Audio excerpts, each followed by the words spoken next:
السلام عليكم ورحمة الله وبركاته.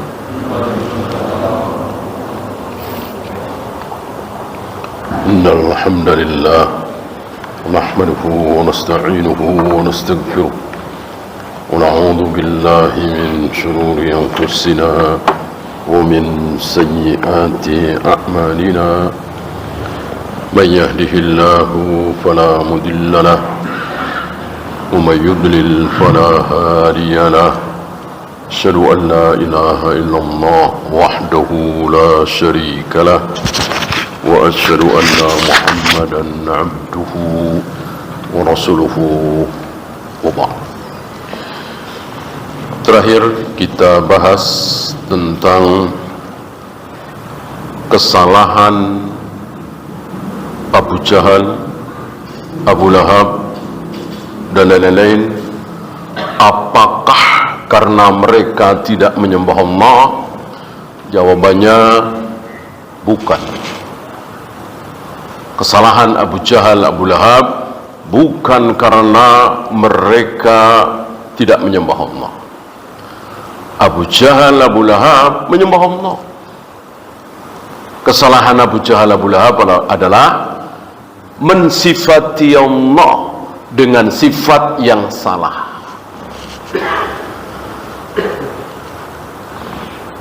Gara-gara mensifati Allah dengan sifat yang salah, maka Abu Jahal, Abu Lahab kekal di neraka selama-lamanya. Maka jangan sampai kita mensifati Allah dengan sifat yang salah. Walaupun kita menyembah Allah, ruku, sujud, umrah, haji, tapi kita mensifati Allah dengan sifat yang salah. Apa misalnya? Allah perlu bantuan. Kalau Allah tidak dibantu, Allah repot. Allah butuh bantuan Jibril, Mikail, malaikat maut. Kafir apa tidak? Ucapan seperti ini, keyakinan seperti ini, kafir apa tidak? Kafir. Allah tidak butuh bantuan. Ghaniyun 'anil alamin. Tidak butuh dengan apapun. Apakah Allah butuh Jibril? Tidak. Apakah Allah butuh Mikail? Tidak. Apakah Allah butuh para nabi, para rasul untuk berdakwah, mengajak manusia menyembah Dia? Tidak. Allah juga tidak butuh para dai untuk berdakwah supaya manusia menyembah Allah, tidak butuh. Ya. Tapi Allah lakukan. Allah lakukan itu. Nah, sementara ada yang mensifati bahwa Allah butuh. Itulah sifat yang salah, dan dengan kesalahan sifat itulah kita bisa kafir. Waliyadzubillah, na'udzubillah min dzalik. Maka betapa pentingnya mempelajari sifat-sifat Allah, asma wa sifat. Karena hari ini entah berapa ribu saudara-saudara kita yang membatasi sifat Allah. Berapa? 20. Berarti sifat Allah itu cuma 20. Dan itu diajarkan dari SD, SMP, SMA di negeri kita ini, bahwa Allah sifatnya cuma 20. Coba antum ingat-ingat yang 20 itu. Ada Ar-Rahman enggak? Coba ingat-ingat. Sifat 20 insya Allah antum ingat ya. Kan ini pelajaran SMP, SMA. Wujud, qidam, baqa, mukhalafatul lil hawadisi, kan begitu. Nah, di antara sifat 20 itu ada Ar-Rahman enggak? Ada Ar-Rahim enggak? Ada Al-Malik, Al-Qudus? Enggak ada. Lalu Ar-Rahman, Ar-Rahim itu apanya Allah? Ya. Oh, itu nama bukan sifat. Bagus. Itu nama Allah, betul. Emang kalau nama Allah bukan sifat Allah? Gitu. Emang ada nama Allah yang tanpa arti? Kan kita sudah bahas berkali-kali di majelis ini. untuk nama saya, nama antum, nama malaikat, nama nabi, nama rasul, nggak ada artinya, nggak masalah. Memang kebanyakan nggak ada artinya. Namanya juga nama, sekedar nama. Jibril artinya apa? Nggak ada. Mikail artinya nggak ada. Adam, Idris, Nuh, Hud, Ibrahim, Ismail artinya apa? Ya nggak ada. Sama dengan Abu Bakar, Umar artinya apa? Nggak ada. Zubair, Tolha, Utsman ada artinya? Nggak ada. Nama, sama kayak di kita, ya. Si Budi, si Nani, si Joko, si ini, si itu, ya sekedar nama, nggak ada artinya. Ya kadang-kadang aja ngepasin, ya.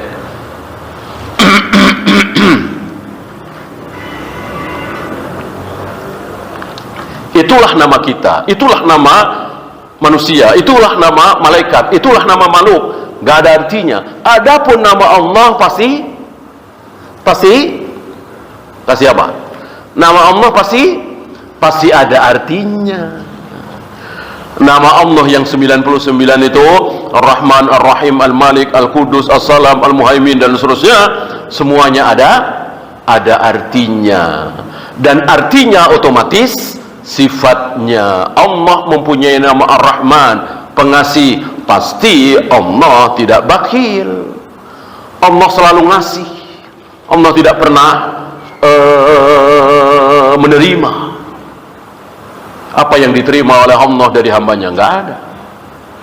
Nggak ada. Allah memberi, mengasih, memberi. Ar-Rahim, penyayang, Allah pasti penyayang. Al-Qudus, suci, nggak mungkin Allah kotor. Allah pasti suci. Dan begitu seterusnya. Ya. Nah, bagaimana saudara-saudara kita ini kok bisa-bisanya membatasi sifat Allah cuma 20? Dalil dari mana? Wahyu dari mana? Sementara bertebaran di Al-Quran dan Sunnah, aku begini, aku malu. Ketika ada orang yang mengangkat kedua tangannya berdoa memohon kepadaku, kok aku nggak kasih, aku malu. Apa ya bukan sifat Allah malu ini? Ya, aku cemburu ketika ada hambaku yang berbuat maksiat. Apa bukan sifat Allah cemburu itu? Dikemanakan? Kok tidak ada yang di 20? Bahwa yang 20 semuanya benar, betul, nggak ada yang salah. 20 itu wujud, qidam, baqa, mukhalafatul hawadisi, qiyamu bi nafsi dan seterusnya, nggak ada yang salah. Yang salah apa tadi? Membatasi cuman 20.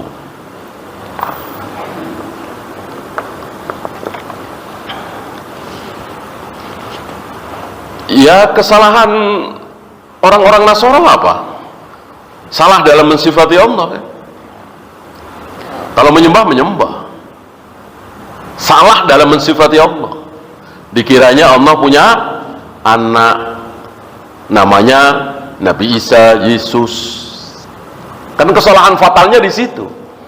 Kenapa orang-orang Nasara kekal di neraka selama-lamanya? Karena salah mensifati Allah. Begitu pula Yahudi ketika mengatakan Uzair ibnullah, Uzair itu anak Allah, akhirnya kekal di neraka selama-lamanya. Bukan masalah anak, bapak, bukan. Salah gitu aja. Salah. Ya. Taruhlah konotasinya bagus ya. Allah tidak menciptakan keburukan. Allah hanya menciptakan kebaikan karena Allah maha baik. Kan ini niatnya baik ya, nggak jahat ya. Artinya ingin menghilangkan sifat buruk dari Allah. Allah itu maha baik, betul. Allah tidak maha buruk, tapi Allah maha baik. Oleh karena itu yang diciptakan oleh Allah pasti baik. Jibril, Mikail, Israfil, Adam, Idris, Muhammad, Isa alaihi wassalatu wassalam kan baik-baik itu. Kalau yang nggak baik bukan ciptaan Allah. Maka iblis, Fir'aun, Abu Jahal, Abu Lahab, neraka, setan, itu yang menciptakan bukan Allah, karena Allah Maha Baik. Betul? Betul? Salah ya. Siapa yang berani mengucapkan seperti itu, meyakini seperti itu, kafir ya. Fir'aun, Abu Jahal, Abu Lahab, Iblis, setan, neraka, yang menciptakan siapa? Allah. Allah bukan cuma menciptakan yang baik, Allah juga menciptakan yang tidak baik. Umumnya yang saya pernah dengar ya, para pendeta, para pastor itu ngomong seperti itu. Jadi Tuhan itu bukan pencipta keburukan. Pencipta keburukan itu iblis.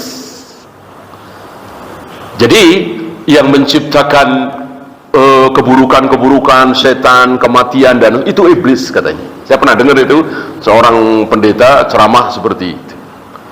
Jelas ini ceramah kufur ya. Berarti iblis bersaing dengan Allah dong, sama-sama pencipta.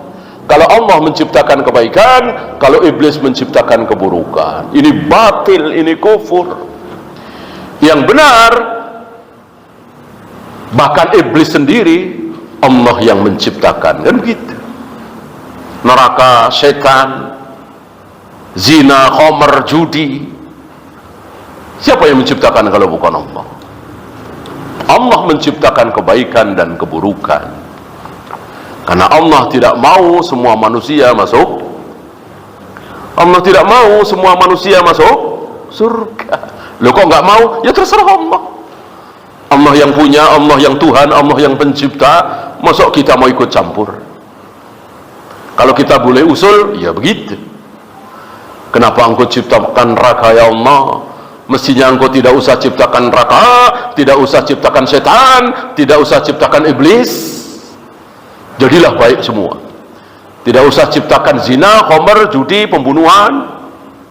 Maunya kita. Kalau kita boleh usul, kan tidak bisa. Kita ini siapa? Allah itu siapa? Allah Tuhan Rabbul Alamin ya. Nggak ada yang bisa usul. Yang ada memohon, itu pun tidak boleh keluar dari sunnatullah. Kita hanya boleh berdoa yang halal-halal. Ya Allah, berikan aku rizki halal, doa yang halal boleh. Ya Allah, berikan aku jodoh, halal itu. Ya Allah, berikan aku tambahan rezeki, halal ya. Ya Allah, jadikan aku bisa terbang, haram ya. Ya Allah, jadikan aku bisa ngilang, haram.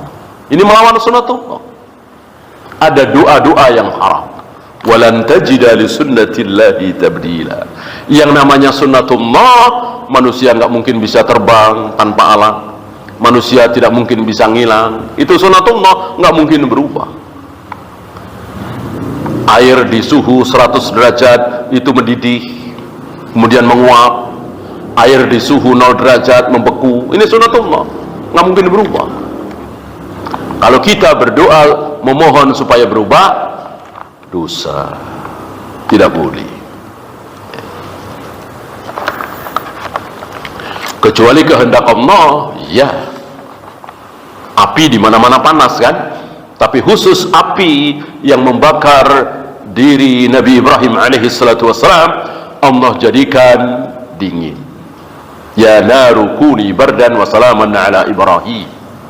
Allah yang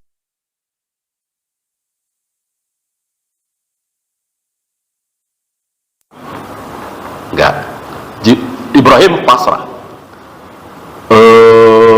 Jibril ketakutan, panik. Allah merubah api itu dari panas menjadi dingin. Maunya siapa? Allah. Mukjizat-mukjizat para nabi, para rasul, itu maunya Allah, bukan maunya nabi yang bersangkutan.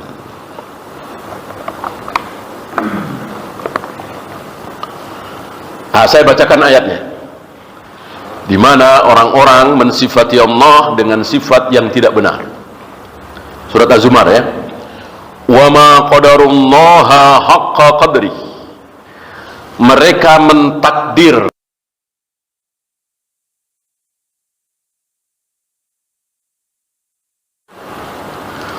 wal ardu jami'an qabdatuhu yaumal qiyamah.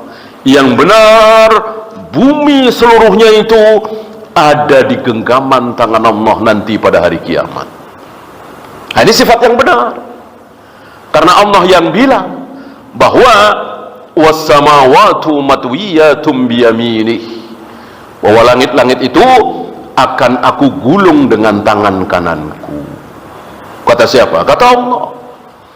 Berarti ketika kita mensifati Allah dengan sifat yang benar, berarti kita mengikuti ayat. Ketika kita mengatakan bahwa nanti langit-langit yang 7 itu akan digulung oleh Allah dengan tangan kanannya, dan bumi berada di genggaman tangannya. Ya, tangan Allah ada berapa? Tangan Allah ada berapa? Tangan Allah ada berapa?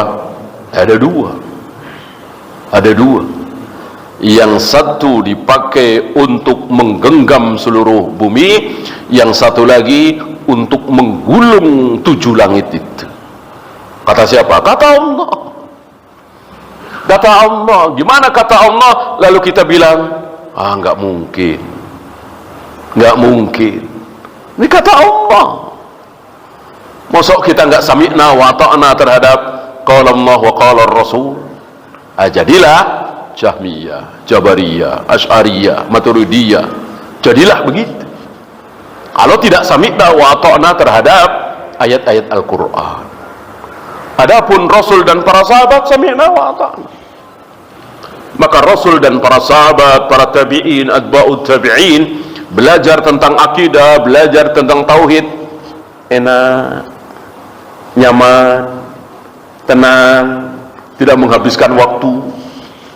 Berbeda dengan ahlul kalam, falasifah, Mu'tazilah, Jahmiyah, Jabariyah, Asy'ariyah, Maturidiyah, habis berjilid-jilid kitab hanya untuk membahas ini, karena mereka nggak mau terima kalau Allah betul-betul punya tangan 2 dipakai untuk menggenggam seluruh bumi dan menggulung 7 langit.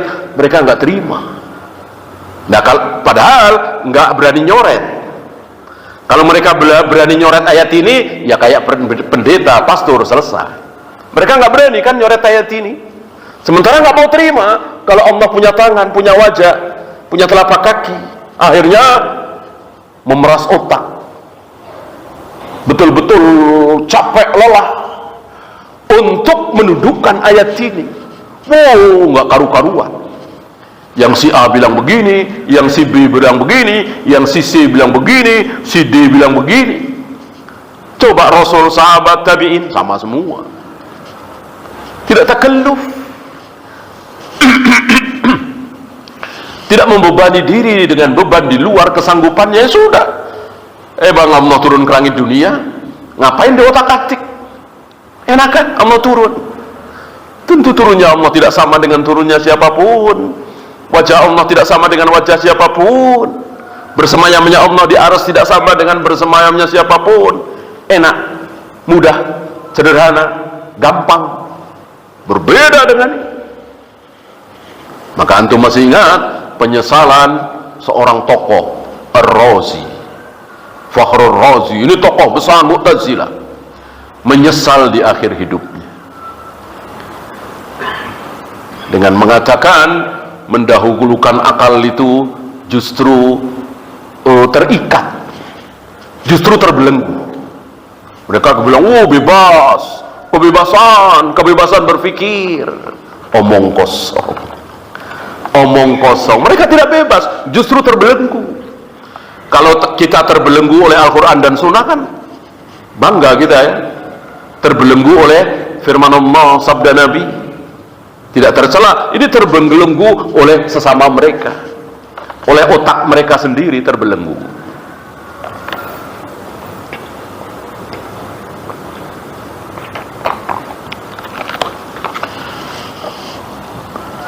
Dan roh-roh kami itu liar di jasad kami, jadi nggak ada ketenangan. Beda dengan Rasul dan para sahabat, para nabi, para rasul, ketika berbicara tentang sifat-sifat Allah, tenang, nikmat, lezat. Kalau mereka semakin pusing, semakin gundah, semakin bingung. Gara-gara ulah mereka sendiri, ya, tidak mau tunduk terhadap ayat, tidak sami'na wa ata'na terhadap dalil.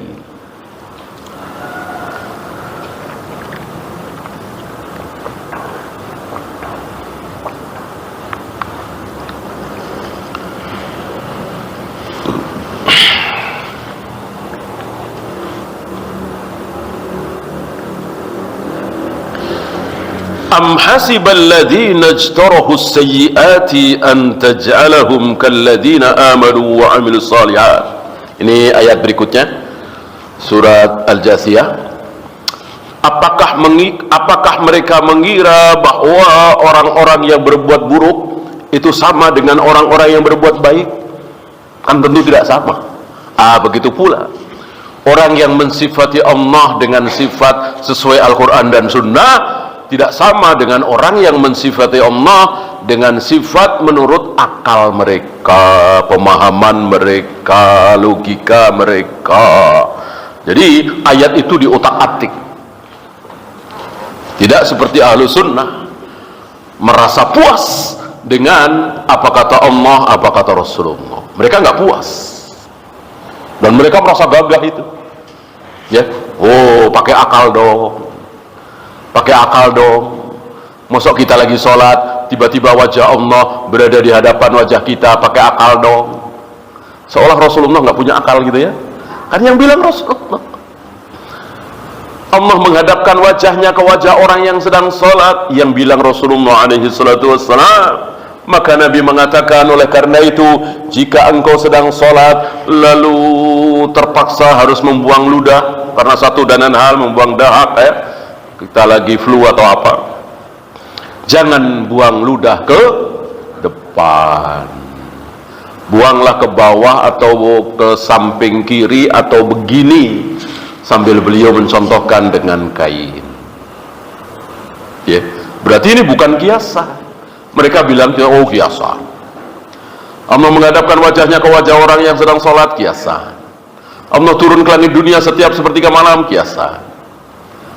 Allah menciptakan Adam dengan kedua tangannya, kiasan, kiasan, kiasan. Kalau kiasan nggak mungkin Nabi bersabda seperti tadi. Oleh karena itu kalau engkau terpaksa membuang ludah saat sholat, jangan buang ke depan.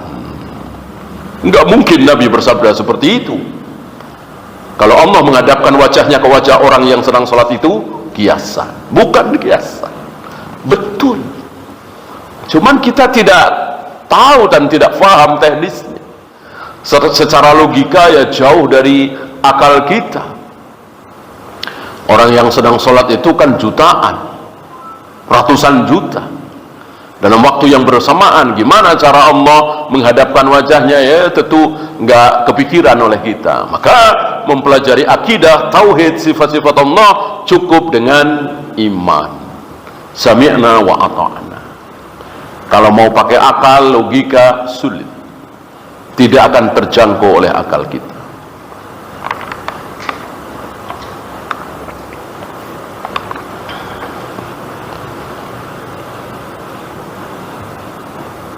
Sawa'an mahyahum wa mamatuhum. Apa iya orang mati dengan orang hidup itu sama? Tentu tidak sama, kan? Ini sindiran Allah untuk orang-orang yang menyembah Allah, mensifati Allah dengan cara yang benar, dengan orang yang menyembah Allah, mensifati Allah dengan cara yang salah. Kita enggak bahas Yahudi, Nasrani, Buddha, Hindu, Konghucu, enggak ya. Kita bahas sesama muslim, tapi beda jauh. Muslim yang ini mensifati Allah persis seperti apa yang ada dalam Al-Quran dan Sunnah. Muslim yang ini tidak. Menurut pemahaman si A, si B, si C, gitu. Menurut Qadariyah, Jahmiyah, Jabariyah, Asy'ariyah, Maturidiyah, bukan Ahlus Sunnah.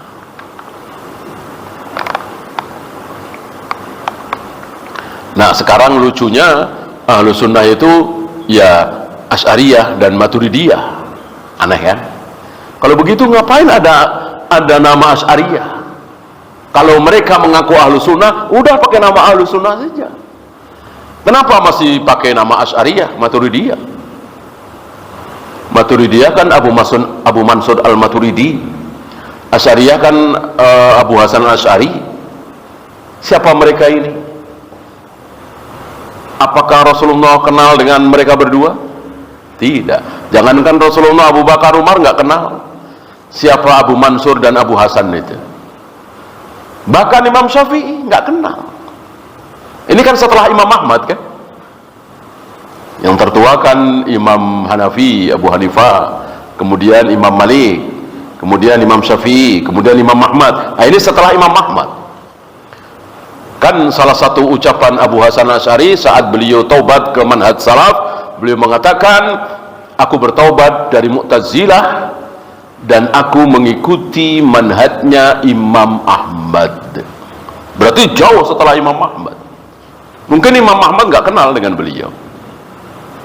Ya, yang ngapain? Mesti dimasyhurkan. Sementara Rasul dan para sahabat adalah ahlus sunnah. Ya sudah, sebut saja ahlus sunnah. Ahlus sunnah wal jamaah. Ya, jangan disingkatnya, ahlus sunnah wal jamaah.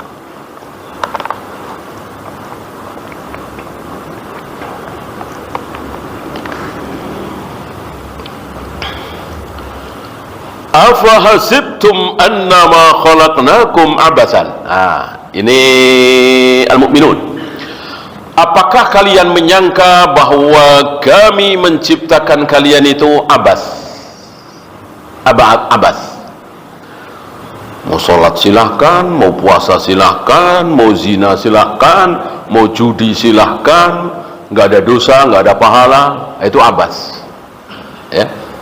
Mungkinkah Allah menciptakan kita semua ini abasan? Dibiarkan begitu saja? Tidak mungkin. Tidak mungkin, ya nggak usah Allah terhadap kita. Kita terhadap anak. Apa iya kita terhadap anak? Oh, terserah dah. Mau tidur jam berapa, mau mandi jam berapa, mau makan jam berapa, mau pulang jam berapa, mau sekolah apa tidak, mau nih, bebas. Apa iya? Insya Allah tidak ada satupun orang tua yang waras yang mengatakan seperti itu. Pasti diatur. Ada yang bikin aturan, tidak akan dibukain pintu kalau pulang sudah lewat jam 10 misalnya. Akan dimarahi habis-habisan kalau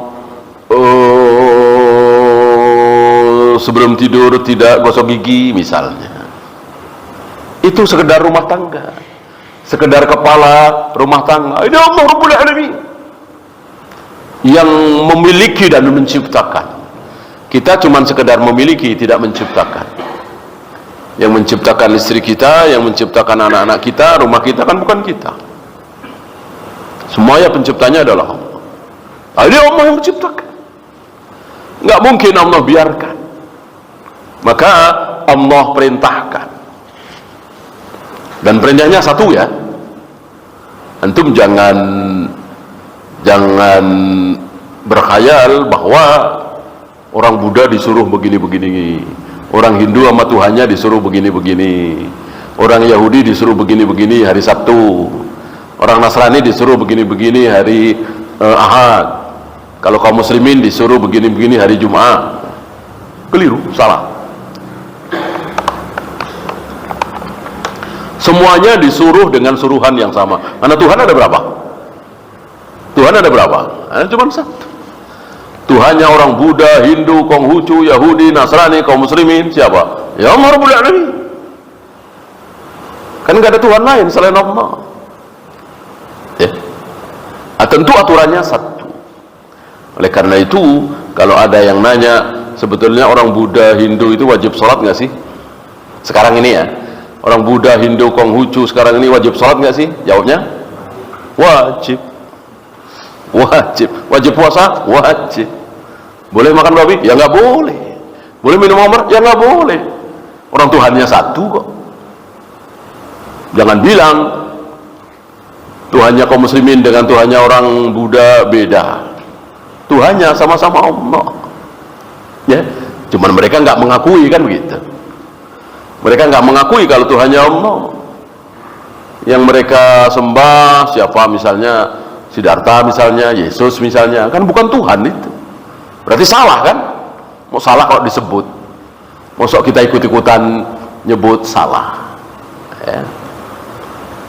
Nah, dalilnya adalah ma salakakum fi saqar qalu lam naku minal musalli. Ketika orang-orang kafir masuk ke neraka Saqar itu, ditanya oleh para malaikat, ma salakakum fi saqar, kenapa kalian bisa masuk neraka Saqar itu?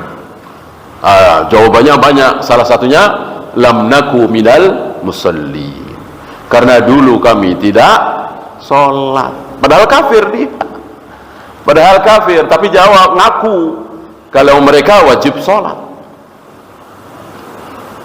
Karena dulu kami tidak sholat, makanya kami masuk neraka Saqar. Padahal dia kafir. Dari sini keluar hukum bahwa orang kafir siapapun dia wajib sholat, wajib saum, haram makan babi, haram minum khamar. Cuman kalau mau sholatnya sah, puasanya sah, ya harus baca syahadat dulu, masuk Islam dulu, kan begitu. Agama yang hak kan cuma Islam.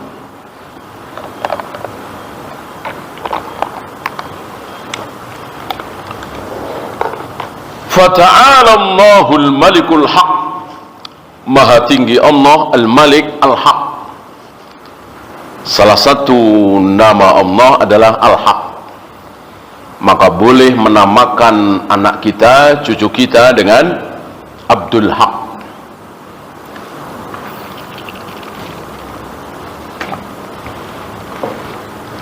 La ilaha illa huwa, tidak ada ilah, tidak ada sembahan kecuali dia, Rabbul Arsyil Karim,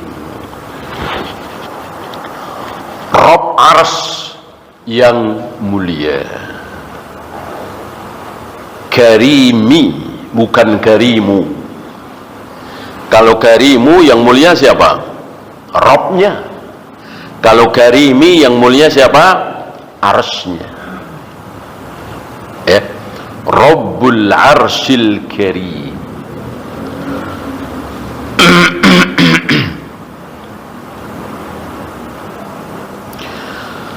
Wa nadhairu hadza fil Qur'ani katsiratun. Ayat seperti ini banyak sekali di Al-Qur'an.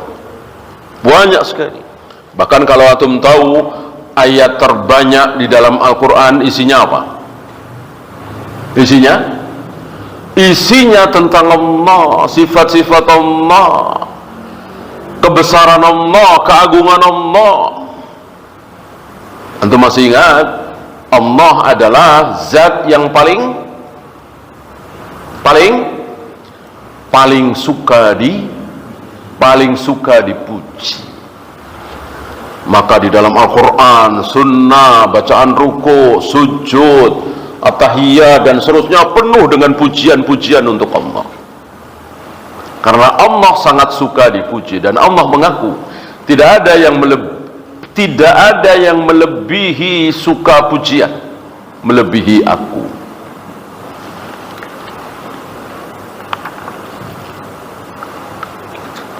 Ini salah satu sifat yang baik pada diri Allah, tapi tidak baik pada diri kita.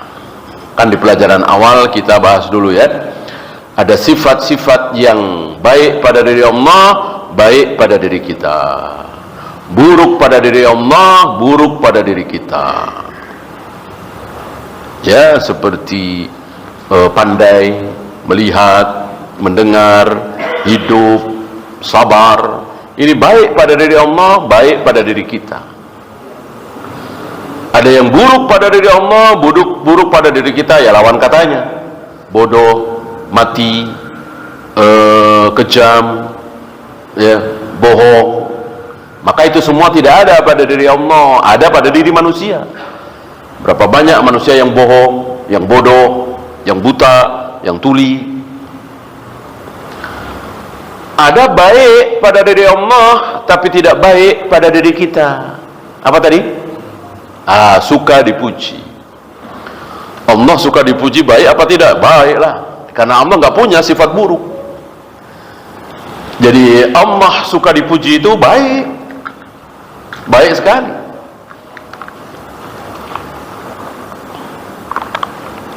Tapi kalau sifat tersebut menempel di kita, maka menjadi buruk. Kalau kita suka dipuji, apalagi gila pujian, gila hormat, jadi buruk kan? Kalau Allah baik.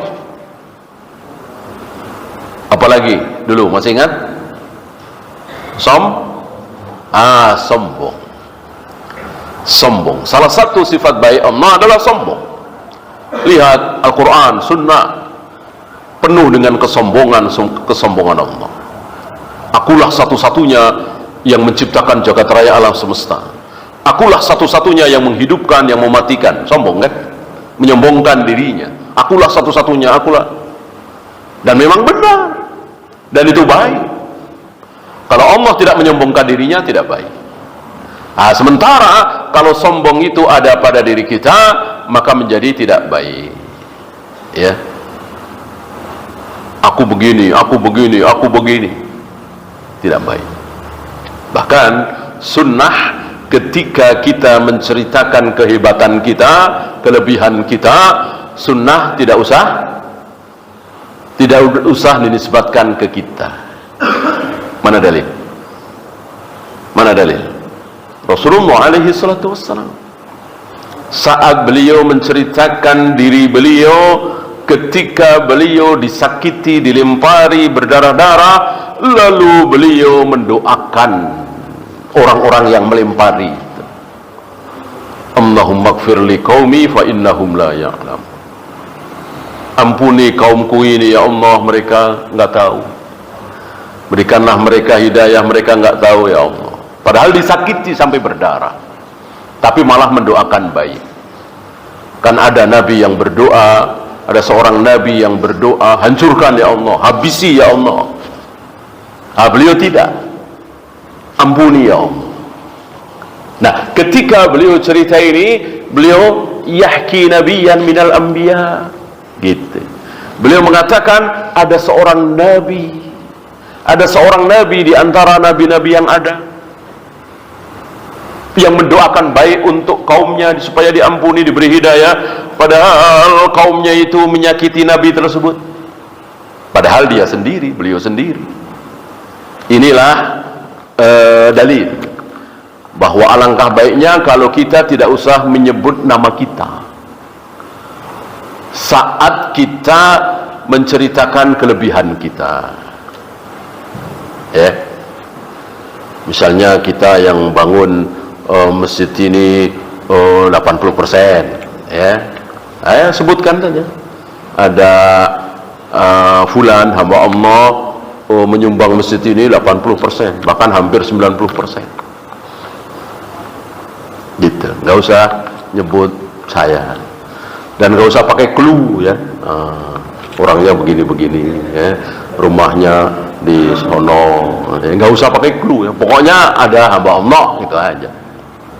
Kan suka begitu ya, seolah-olah merendah, seolah-olah menyembunyikan diri, padahal tujuannya untuk menampakkan. Jangan pakai cara-cara seperti itu.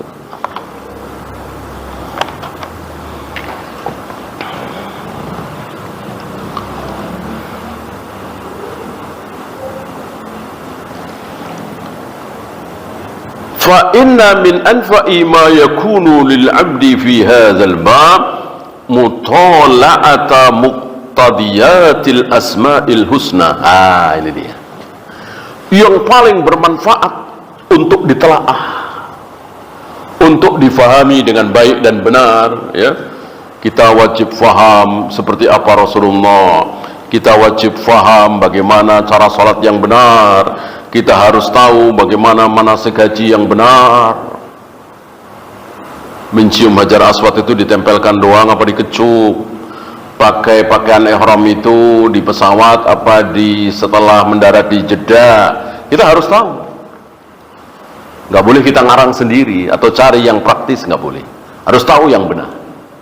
Nah, yang paling bermanfaat adalah benar dalam memahami asma wa sifat.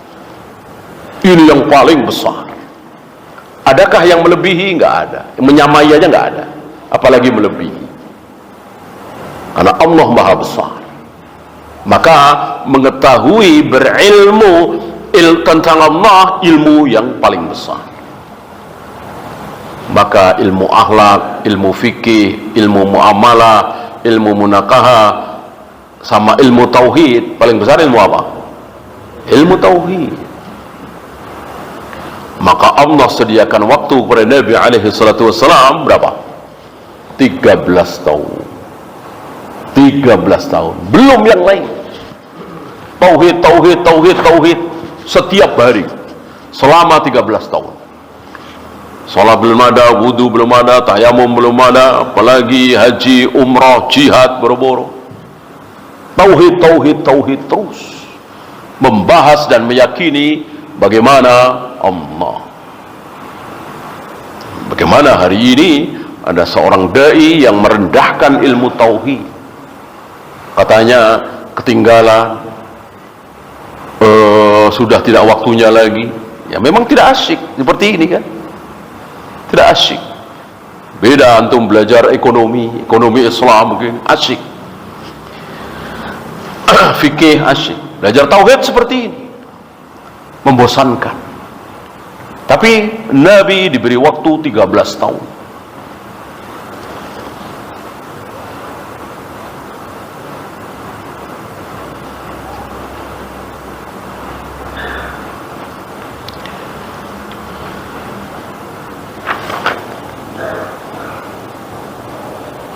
Kemudian beliau membawakan awal surat Al-Mulk, ma tara fi khalqir rahmani min tafawud. Tidak mungkin engkau lihat ciptaan Ar-Rahman, ciptaan Allah itu tafawud, tidak sinkron, tidak baik, tidak serasi, nggak mungkin. Sudah pas betul. Ya, menunjukkan apa? Menunjukkan seperti itulah Allah, pandai, bijaksana, berilmu. Gitu. Lihat aja ciptaannya. Gitu. Ya, nggak jauh beda. Misalnya kita terkagum-kagum dengan satu bangunan bagus, megah, indah. Kita bertanya, siapa arsiteknya misalnya, siapa yang membangunnya, gitu. Nah, bagaimana kita tidak membesarkan Allah, tidak mengagungkan Allah, sementara terhadap ciptaannya aja kita terkagum-kagum, kita berdecak kagum terhadap ciptaan Allah. Ya, insyaallah nanti akan kita lanjutkan satu persatu ya. Jadi nanti beliau akan menuntun kita untuk Al-Hamid, untuk Al-Majid, konsekuensinya apa. Ini pembahasan tentang konsekuensi nama-nama Allah. Satu persatu nanti kita akan dituntun. Kenapa? Apa konsekuensi dari Ar-Rahman? Apa konsekuensi dari Ar-Rahim, dari Al-Malik, Al-Qudus, terus sampai 99. Hanya karena miskinnya bahasa kita, miskinnya bahasa Indonesia, ternyata 99 Asmaul Husna kalau diterjemahkan jadi berapa?